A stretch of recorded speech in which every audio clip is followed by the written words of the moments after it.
lang sa car park, linisan ko kotse ng amo ko. Ganoon po ba, ate? Sige po, sabay tayo. Oo nga pala, ate, sa darating na day off mo, maaari bang maimbitahan ko kayo?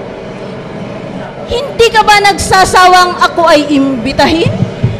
Alam mo namang sumama sa'yo ay di ko gagawin. Magandang hapon sa inyong dalawa. Mukhang sa paglilinis, ganado talaga. Mabuti naman at dumating ka. Pwede bang sabihan mo, makulit na batang ito? Ako'y natutuwa sa inyong usapan. Hayaan nyo, ako'y makikinig na lamang. Minsan sa may labi, pinag-uusapan ka. Halika dito, nandito yung kotse.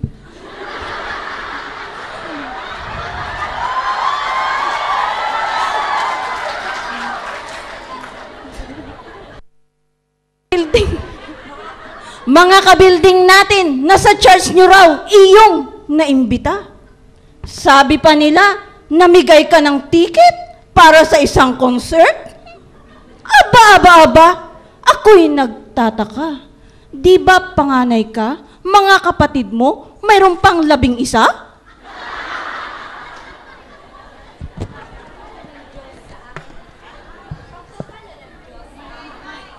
Pagpapala ng Diyos sa akin ay ibinigay, kaya't sa iba, akin din tong inialay. Mayroon pang sa akin, isa ay nagsabi, mga pastor nyo daw, talagang magagandang lalaki.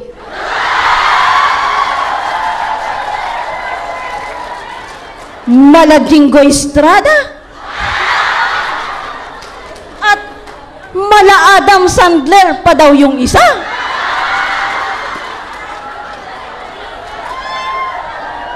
Ang iyo pong narinig ay sadyang totoo. Mga pastor namin, pang star material ito. Pero sorry na lang ang showbiz at ang politiko dahil ang buhay po nila sadyang sa gawain ng Diyos inilaan ito. Matanong ko lang, kung ako ba sa inyo ay pupunta? Di ba nila ako titingnan paa hanggang ulo? Sa forma ko bang ito at arrival ko, tatanggapin ba nila ako? Akin pong sinisiguro, pagtanggap nila, 100% na totoo. Di ba mga ICA-yans? Thank you. Minsan dito rin sa car park, aking nasaksihan, yung pala yung car park, pinagalitan ka ng amo, sabay binulyawan. Inaasahan kong ika'y mangangatwiran. Pero nagulat ako, nanahimik ka lang. Ako po'y naniniwala sa lahat ng pagkakataon. Marami ang nagmamasid sa aking reaksyon. Yun pala. Minsan sa may sentral, ako'y nilapitan. Disenteng babae, malaking aklat ang tangan. Ito'y binuksan, ako'y binasahan. Kapitulo, bersikulo? Ay go! Di ko naintindihan.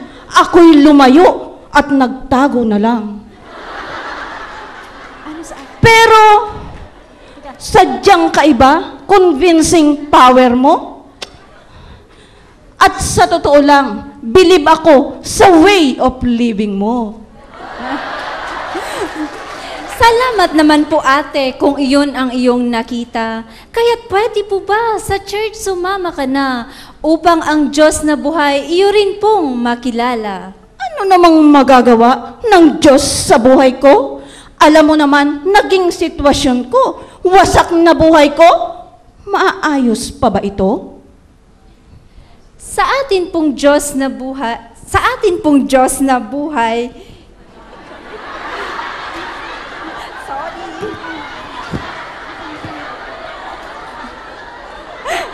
Amen. Sa atin pong Diyos na makapangyarihan, anuman ang iyong naranasan, siguradong may magagawa ang buhay na Diyos dyan. Gusto mo bang malaman kung ano talaga ako? Sige po ate, makikinig. Di pa ako lang. tapos. Ano ang dahilan? Ba't ako nagkaganito? Okay, take two. Sige po ate, makikinig lamang ako. Ninenervous po ako. Bata pa lang ako.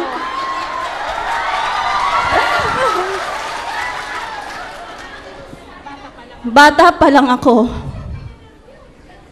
Inabuso na ako. Mga buhong sa lipunan, nilapastangan ako. Lahat ng pagtatwa ay naranasan ko, maging pamilya ko, itinakwil na ako.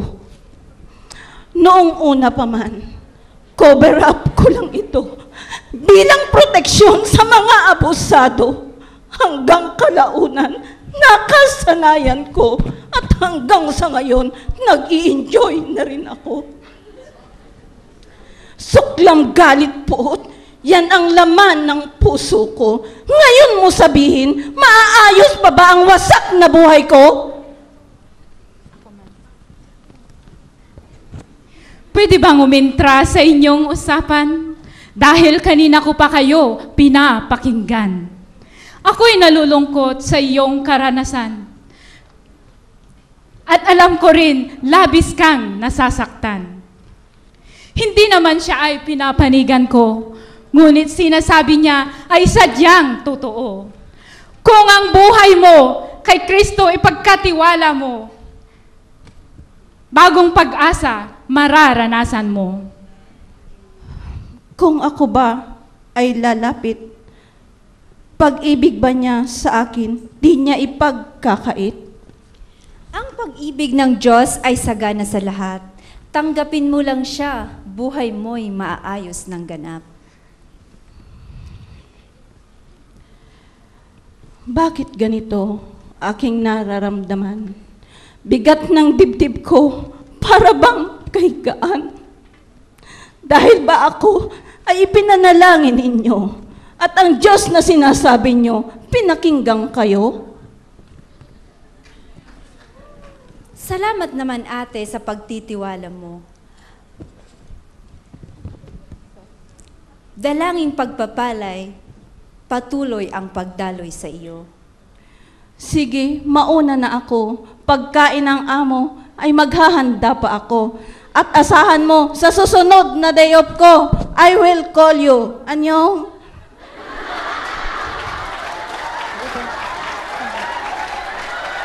Maraming salamat sa iyong ginagawa, ang pagsasabuhay ng kanyang banal na salita. Salamat din po sa iyong pag-alalay. Mula sa simula, ikaw ang gumagabay, upang ang buhay di na muling kay Kristo mawalay.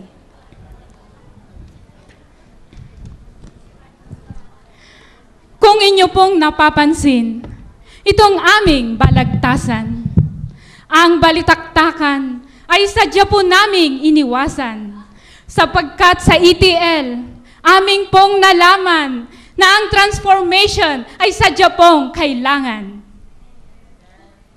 Ang Saturday group po ay nagpapasalamat sa aming mga pastor,